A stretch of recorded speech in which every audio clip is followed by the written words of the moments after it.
सिंदखेड राजा तालुक्यातील जांभोरा येथे अण्णाभाऊ साठे यांची जयंती मोठ्या उत्साहात साजरी करण्यात आली।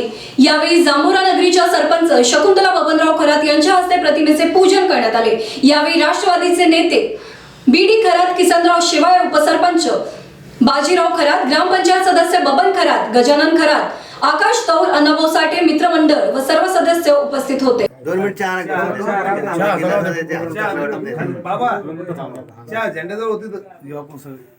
आज आपण ग्रामपंचायतीच्या वतीने जांभोरा नगरीमध्ये लोकशाही समाजरत्न अण्णाभाऊ साठे यांची 104वी जयंती साजरी करण्यासाठी सर्व ग्रामपंचायत सरपंच, उपसरपंच, सर्व सदस्य, गावातील प्रतिष्ठित नागरिक आणि तोलामोलाचे आपले बुलढाणाचे शेवाळेसाहेब असतील, नामदेवराव खरात असतील, नंतर सर्व सुनील तौर, आकाश तौर, आमचे गजानन खरात, ग्रामपंचायत सदस्य बबनराव खरात, नंतर बाजीराव खरात उपसरपंच, सर्वच मंडळी, तोलामोलाची मंडळी या जयंतीनिमित्त अण्णाभाऊ साठे यांना अभिवादन करण्यासाठी सर्व उपस्थित झाले।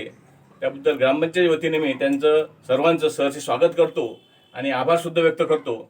आणि दरवर्षीप्रमाणे याही वर्षी आपण अण्णाभाऊ साठे यांची जयंती गावामध्ये मिरवणूक काढून चांगल्या प्रकारे उत्साहामध्ये साजरी करणार आहोत। आणि त्या तत्पूर्वी आज आपण सकाळी त्यांना अभिवादन करण्यासाठी सर्व एकत्र आलो। अण्णाभाऊ साठे हे लोकशाहीर होते। त्यांनी तळागाळामध्ये पर्यंत अतिशय हालाकी जीवनामध्ये शिक्षण घेत असताना लहानपणीच ते मुंबईला गेले, कारण ती घरची परिस्थिती अतिशय नाजूक अशी परिस्थिती त्यांची होती।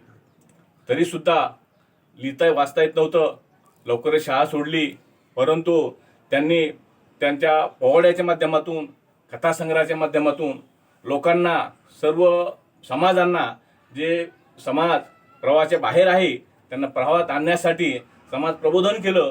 खरोखर त्यांचा आदर्श डोळ्यासमोर ठेवून आपण जर वागलो तर निश्चितपणे त्यांना अभिवादन होईल असे मी माझं मत व्यक्त करतो। आणि परत अण्णाभाऊ साठे यांना भावपूर्ण आदरांजली अर्पण। समाधान शेवाळे, स्टार महाराष्ट्र न्यूज, बुलढाणा।